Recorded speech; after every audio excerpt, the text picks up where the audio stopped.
Hallo kykers en welkom by nog 'n episode van julle gunsteling en hoogs betroubare aanlyn nuusbron Erongo Talk. Dankie vir julle almal wat gereeld by ons inskakel.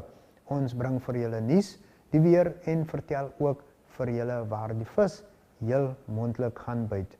In ons onderhoud verskaf die minister van Visserye en Marine Hulpbronne, Klazen, duidelikheid oor die kwessie van voormalige stakende vissermanne wat bedank het by maatskappye waar hulle in Walvis Bay heraangestel is. Nou soos gebruiklik is ons kalenderdag eerste op die lys en vandag vier ons Wees lief vir jou prokureur dag. Geniet die video insetsel saam met ons.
In vandag se nuus, die minister van Stedelike en Landelike Ontwikkeling, Erastus Etoni, het 319 onvolledige massa behuisingsontwikkelingsprogram huise in Swakopmund aan New Era Construction oorhandig. Die maatskappy is getaak om die huise vir okkupasie te voltooi. Die kontraktydperk is vir 18 maande en bring 'n einde aan 'n jarelange hofsaage wat daartoe gelei het dat die huise vir byna 5 jaar onvoltooid gestaan het. Etoni het die kontrakteurs aangemoedig om die huise binne die 18 maande tydraamwerk te voltooi. Die eerste groep van 111 van die 319 huise sal na verwagting binne 6 maande voltooi wees. Die huise is deel van 891 onvoltooide huise wat onder die bekostigbare behuisingsprogram in Swakopmund gebou is. Die burgemeester van Swakopmund, Dina Namowes, het die kontrakteur gevra om lede van die gemeenskap in diens te neem. Met die ontstaan van die massabehuisingsontwikkelingsprogram is altesaam 1837 huise beplan en in gebruik geneem in Swakopmund. Van hierdie totaal is 1332 huise tot dusver voltooi en aan die begunstigdes oorhandig. Die program is in 2013 deur die regering bekendgestel en geïmplementeer en dit was daarop gemik om investering in die bekostigbare behuisingssektor te verhoog en om in die vraag na behuising in Namibië te voorsien. In ander nuus, die saak waarin die geskorste raadslid van die Independent Patriot for Change, Siska Howard, van laster beskuldig word, nader nou die verhoorstadium nadat bemiddeling onsuksesvol was. Partye het op 17 Augustus vir die hof gefasiliteerde bemiddeling ontmoet. Maar onderhandelinge was onsuksesvol. Regter Nate Ndeandapo sal die saak aanhoor en 'n voorverhoor bevel en verslag is reeds uitgereik. Die IPC raadslid meneer Siegfried Garweb beskuldig Smith Howard dat sy in Oktober verlede jaar tydens 'n onderhoud wat op Facebook uitgesaai is, lasterlik en vals sy uitlatings gemaak het. Garweb beweer Smith Howard het die stellings gemaak met die doel om sy waardigheid en sy reputasie te skend. Hy eis 350.000 Namibiese dollar in skadevergoeding van Smith Howard en doen aansoek vir 'n bevel van die Hoërhof in Windhoek wat haar verplig om die uitlatings terug te trek en skriftelik verskoning te vra. In pleitstukke voer Smith Howard aan haar uitlatings is waar. Sy sê dat beweringe van bedrog, omkopery en diefstal van openbare eiendom teen Garup gemaak is en haar uitlatings was daarom glo in openbare belang. En dan ten slotte, die Toerisme Expo 2022 se deure open amptelik vandag in Windhoek.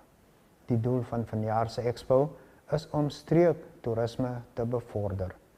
Die expo het ten doel om verskaffers en kliënte in die toerismebedryf bymekaar te bring.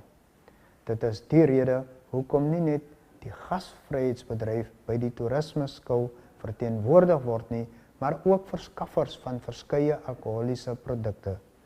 Meer as 20 verskillende wynhandelsmerke word by die expo verteenwoordig en om dit makliker vir besoekers te maak wat graag die verskillende wyne wil proe, is daar soos altyd 'n uitruil muntstelsel of 'n token system waar 'n wynglas saam met 5 ruilmunte vir $130 gekoop kan word. Die ruilmunte het 'n waarde van $20 elk.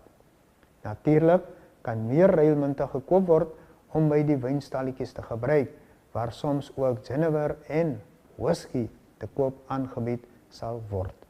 Bierliefhebbers sal ook waarde vir hulle geld kry, want behalwe vir die Namibia Breweries Limited produkte wat op die perseel te vind is, gaan 3 boutique brouwers hul produkte vir expo gangers aanbied om te proe.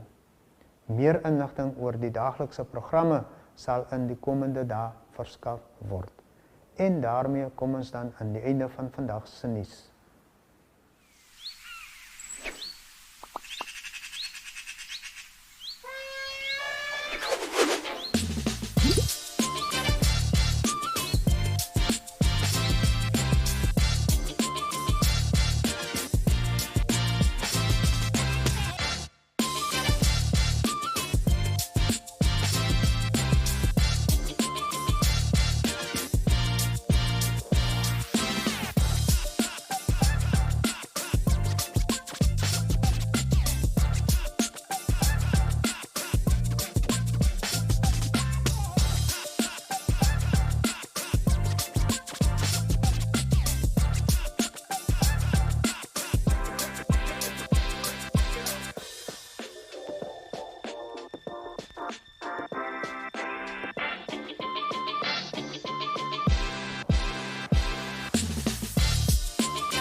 Yeah, we have been hit also by the news about a group of fishermen that have resigned.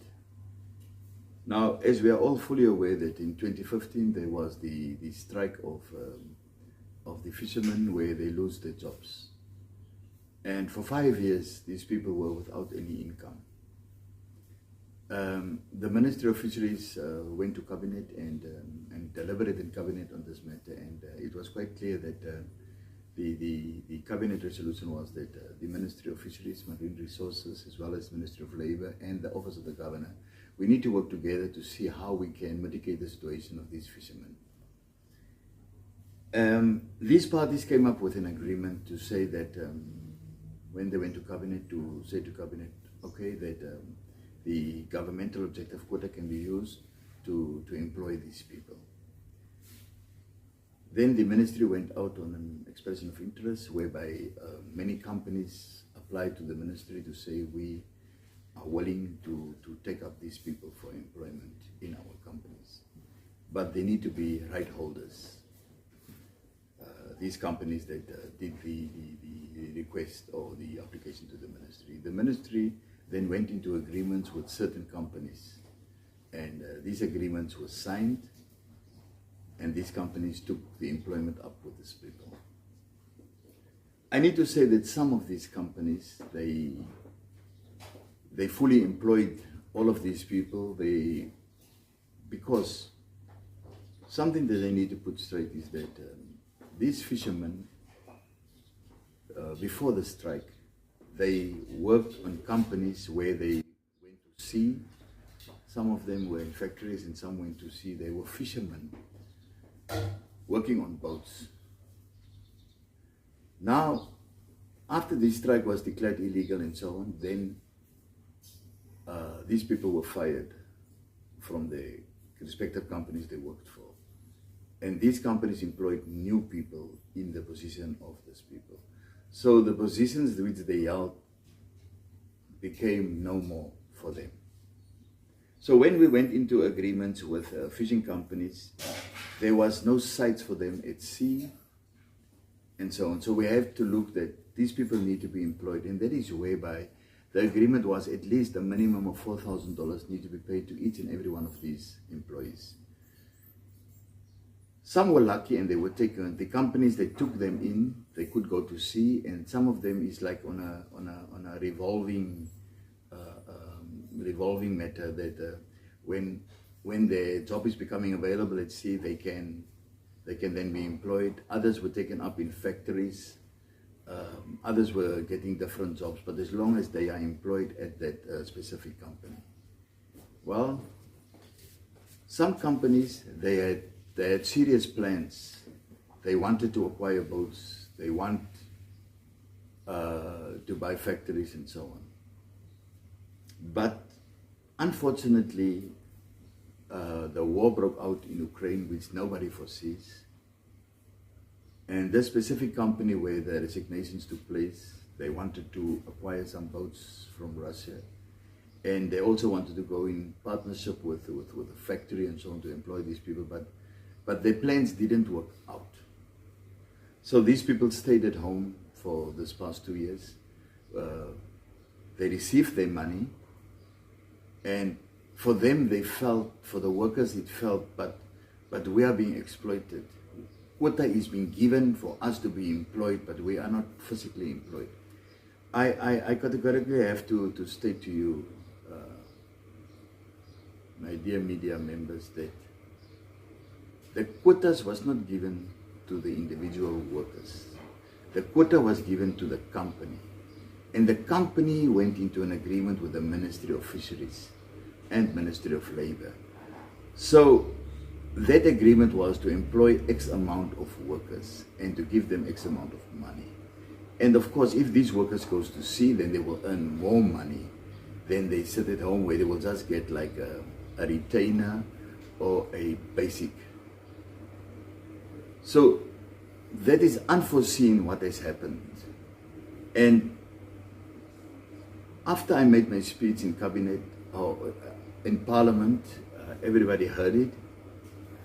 And then the workers were not happy with what I said. But it is because that the company didn't have work for them, to employ them physically. In the Ministry of Fisheries and Marine Resources, for the past month now, we are busy with an audit to see how many workers are not really employed by companies that took them up. So that the Ministry of Fisheries can go into discussions with these companies to see what is the future plans for these workers. And if not, that these workers can be retrieved then, and the agreement can be changed with these companies, so that the Ministry of Fisheries can go on an expression of interest to other companies, to open up to all companies to see who have physical work for these workers, so that we have like a pool of workers that are under these conditions, so that they can get employed physically. So that is a process that we are busy with. But while we are busy with this process, there was this resignation of the workers, you know, and it worried us. Why now? And then we learned that these workers, that there are some companies that can offer them work. And the workers were very happy that they can maybe move over to other companies. But what they didn't understand was the matter that they cannot resign. If you resign, it means you're out of the system now. And you have signed an agreement with a company, the ministry have signed an agreement with a company, so the quota is for the year, and that quota is in the plans of the company. So there's no way the company can give the quota back to the ministry, because this agreement was already signed and it is up to the end of the season. It's only after the end of the season that we can renegotiate and relook these agreements. So quota cannot be given back. That is why our plea was to the workers that please withdraw your resignation. We plead with the companies, please put these people back on your payrolls, because we have already signed the agreement and it is there. And we are not going to withdraw these agreements, and you have agreed to keep these people until the end of this contract for this year. So that is basically what have transpired. I have come down to Walvis Bay for this past 2 days. I have been in close discussions with the unions as well as with the workers and with the companies. And it seems that we have reached a middle way to get these people reinstated into the companies, but this process is now being handled technically by the technical people in my ministry, and as well as the companies and the workers. So I'm very happy for this solution, and I have to thank everyone, every partner that played a role that we can solve this amicably. Thank you very much.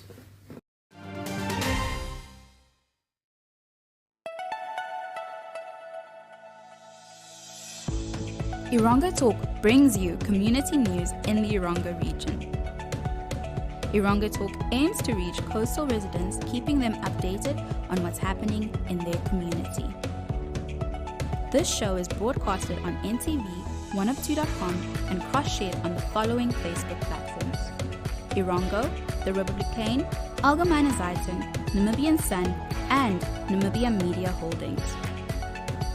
Erongo Talk focuses on community news, weather update, fishing report, helpful tips, as well as sport and entertainment.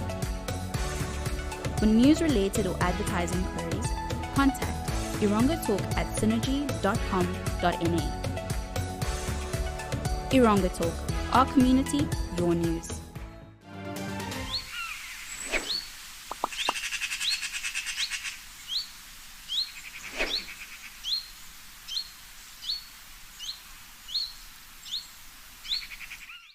Good day, viewers, and welcome to the 2022 Tourism Expo. I will be your host for the next couple of 3 days. The name is Monique Adams. We are here at the SKW Sports Field, and as you can see, we're busy setting up. Gates will open tomorrow at 2, and tickets will be available at the gate. So please tell a friend and bring your family members along, and let's have some fun. See you here.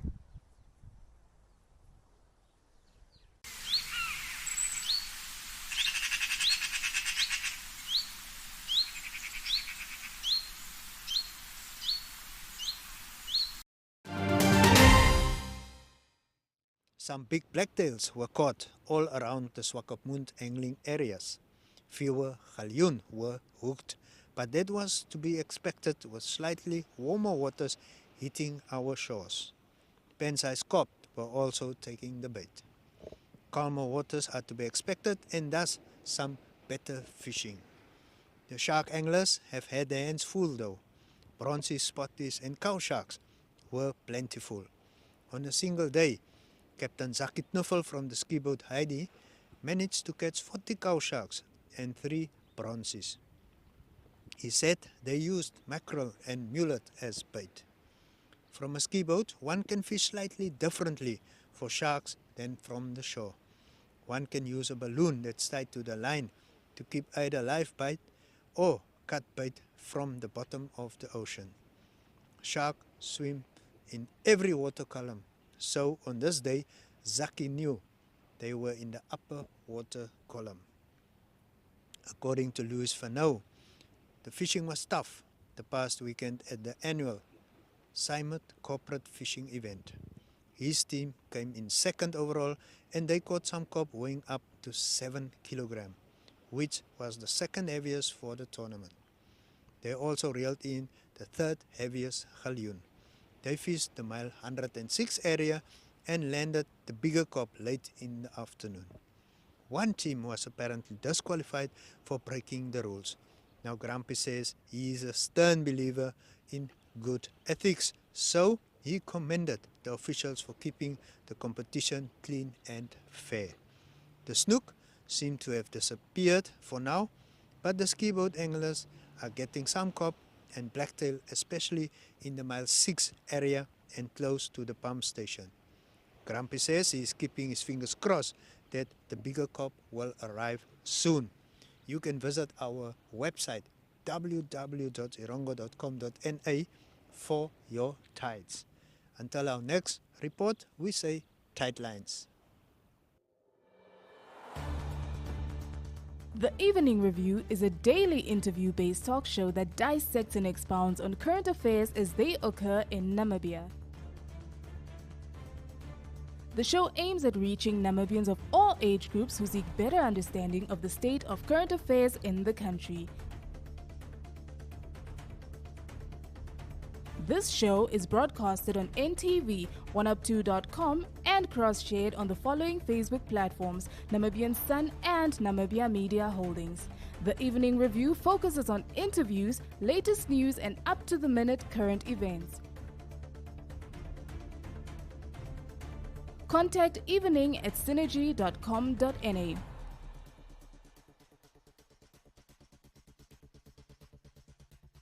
Evening Review, unpacking today's pertinent issues.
Kletskompas is 'n Afrikaanse kontinuïteitsprogram met Namibiese nuus en onderhoude.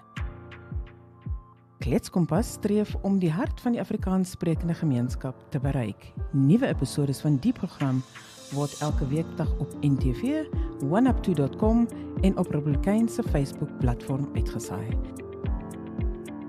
Kletskompas fokus op nuus, onderhoude, lesersfoto's en die sportprent. Vir enige nuusverwante navrae of advertensiebenodigdhede, kontak klets@synergy.com.na.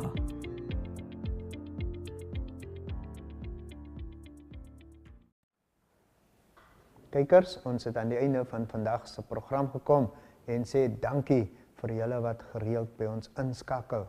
Onthou, ons is daagliks om 2 uur op DStv kanaal 285 of GoTV kanaal 94. Julle kan ook 'n groot verskeidenheid van programme op ons NMH aanlyn TV-kanaal 1up2.com geniet. Kry toegang tot meer nuus en ander stories op ons webwerf www.erongo.com.na of volg ons op Facebook. Vir jou advertensiebehoeftes, kontak ons bemarker William Groenewald by erongotalk@synergy.com of stuur vir hom 'n WhatsApp of Telegram na 081-411-9604. Onthou om 'n draai te gaan gooi by die Toerisme Expo en daarmee sê ek dan totsiens.